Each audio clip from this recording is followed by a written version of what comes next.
Welcome to Dark Horse Auto and Diesel. Today I'm going to show you how to replace the front lower control arm assembly on a 2007 to 2012 Ford Escape, Mercury Mariner, and Mazda Tribute. They're all three exactly the same. Now the first thing we need to do before we even get it up off the ground is get a measurement from the center of the wheel hub to the fender. And I'll explain here in a little bit why that's important when we're reassembling. Looks like we're about just under 18 inches, 17 3/4, it's close enough. Now you can go ahead and get it up off the ground and get your wheel off. Now the first thing we're going to do is get the control arm here separated from the knuckle. And I've already got a socket there. That's a 13 mil on that side and 15 mil over here. Go ahead and take that pinch bolt out.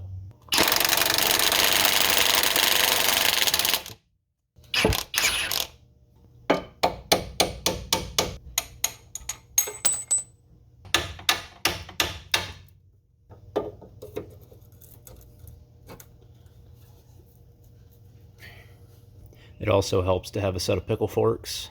That's what I'm going to end up using here. You can get it out with pry bars, but it's just a lot more difficult.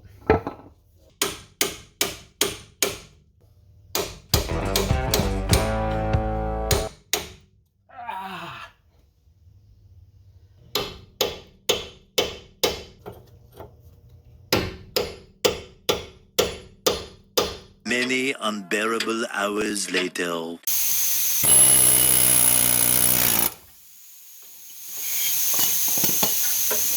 Wow. Need a fucking beer after that. Next, we'll take this bolt here out. That's going to be 21 millimeter.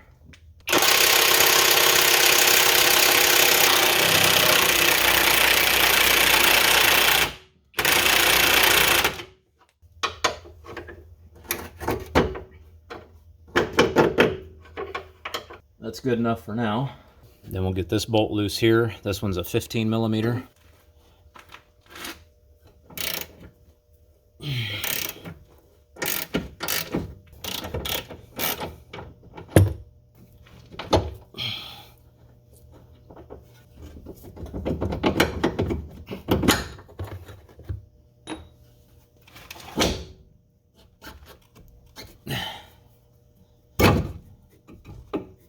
Now we'll just finish taking this bolt the rest of the way out.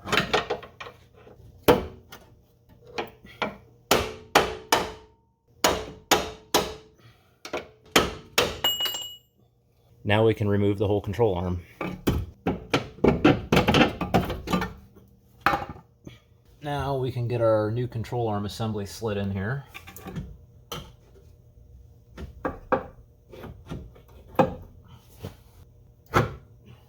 Get it kind of in place, and then we'll move our knuckle around and get the ball joint started up into the bottom of the knuckle. Now when you go to put that ball joint bolt in, that little notch on the ball joint shaft there, your bolt has to go through that. So you have to make sure that this is all the way up into the knuckle. Otherwise, it won't stay in there. Your bolt has to go right across here.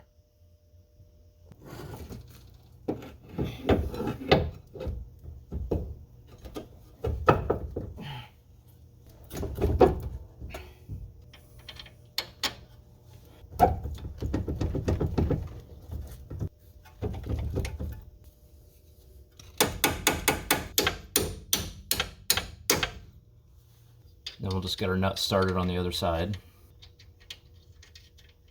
And conveniently, as they frequently do, this is a different size over here than what the factory one was.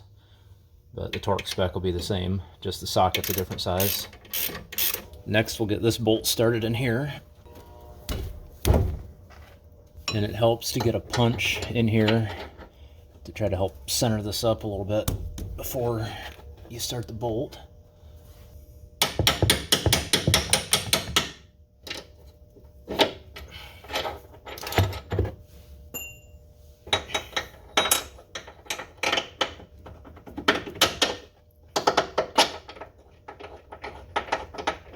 You may have to go over to the rear bushing and move it around a little bit with a pry bar to get this to line up right.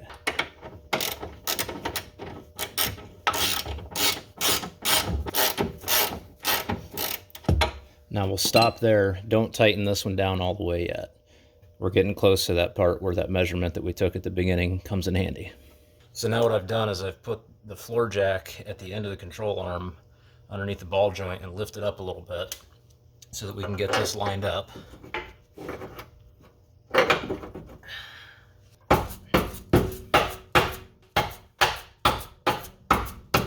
And you may need to play with it a little bit just to get it lined up right. That's what she said. Or he said.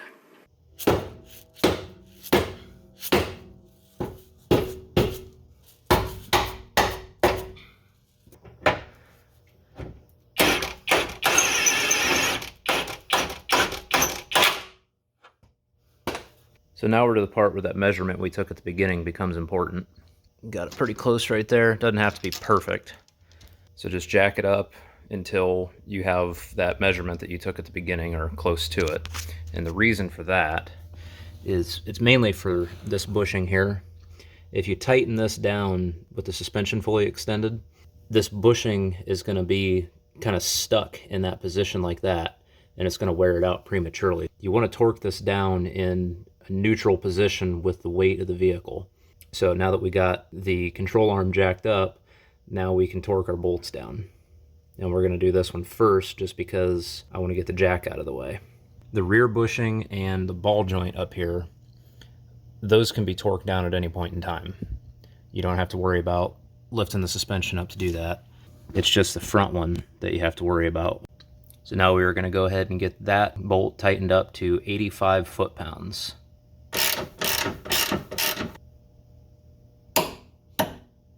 And then we'll torque this one here down to 110 foot-pounds.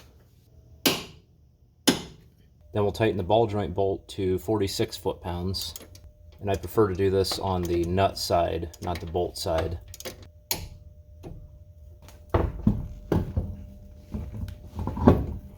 Now we'll get our wheel put back on and torque the lug nuts to 100 foot-pounds.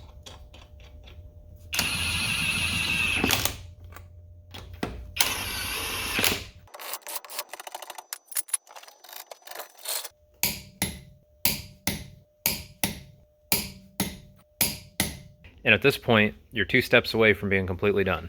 The first step now is to grab the beverage of your choice and celebrate.